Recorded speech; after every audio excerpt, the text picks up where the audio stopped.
Hey guys, I wanted to show you how I peel mangoes. So here's how I peel a mango. The first thing I'm going to do is take a sharp knife and I'm going to lop off the bottom and lop off the top. Start at the top and pull, and there you go. And I'm going to cut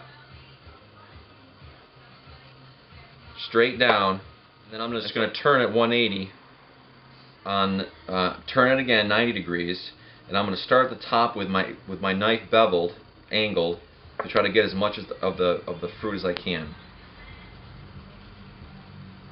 Hey guys, I wanted to show you how I peel mangoes. Now, if you've ever had a mango, and I've had a lot of them, mangoes can really differ a lot from depending on where you buy them. I've typically bought them at regular old chain grocery stores, and really they're hit and miss, more miss than hit. They're typically very, very stringy, and I'm really not sure why that is, other than the fact that maybe they're picked really, really early and they ripen on the way to the store. But some of the best mangoes I bought were at the DeKalb Farmers Market, or I should say it's called Your DeKalb Farmers Market in Atlanta, Georgia. And they were terrific. They were cheap and they were really, really good. These mangoes we bought at Aldi's here in Western New York, and the first one we had last night or yesterday morning was really good. It was ripe, it was sweet, and it wasn't stringy at all. And as far as finding out if the mango is ripe, you shouldn't really base it on color. See how this is mostly green? Some people would think that this isn't ripe, but you should base it on feel. It should have a little give, but it should still be firm.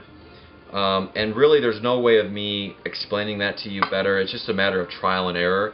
Go to the store, pick out one that you think has a little bit of give but is still pretty firm, bring it home, cut it, see if it's ripe. If it tastes sweet and it's ripe and you like it, then that's what you're looking for. If it's too hard and not sweet, then you need to let it sit for a little longer. And if it's punky and overly and not really that sweet, then it's probably overripe. So here's how I peel a mango. The first thing I'm going to do is take a sharp knife and I'm going to lop off the bottom and lop off the top. Alright, I'm not really taking that much off. And then what I'm going to do, I have this peeler, this Roselay peeler that I got from Amazon. This is a really great tool to have in your kitchen. It's super sharp. You know, a lot of peelers you buy at Walmart and department stores are just cheap and not sharp. I have never sharpened this blade, and it's still as sharp as the day I bought it. I've had it for a couple years. So this is a pull peeler. This isn't a push peeler. So what I'm going to do is start at the top and pull, and there you go. So there's a real thin, not much waste there. So I'm just going to keep pulling and going around.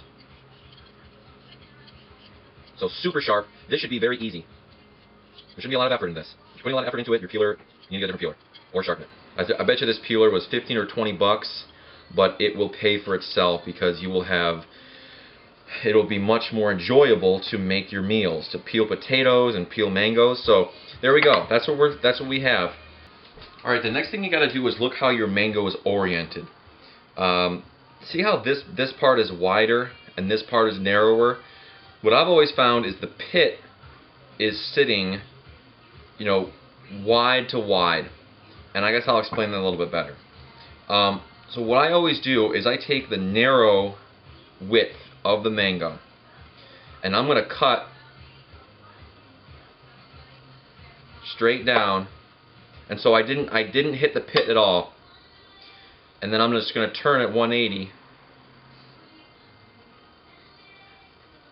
And I can feel my knife hit a little bit of friction and restriction a little bit. So what I'm doing as I go down is I'm moving my knife slightly in and out to try to cut off the most of the fruit I can.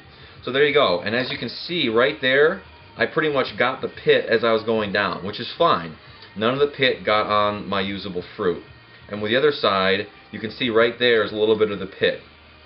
So now what I'm going to do is turn it again 90 degrees, and I'm going to start at the top with my knife beveled, angled, and I'm going to cut around again as I'm doing this, my knife's going from side to side to try to get as much of the fruit as I can. And there you go.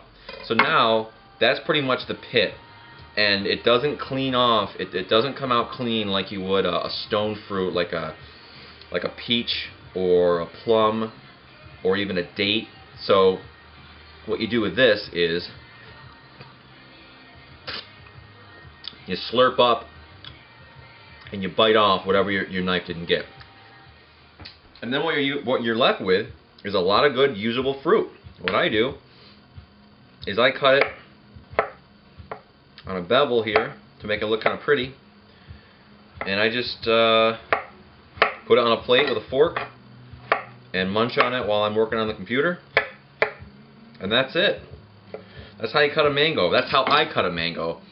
You know, there's a lot of ways. I don't like using the term a lot of ways to skin a cat, but there's a lot of ways to peel a mango.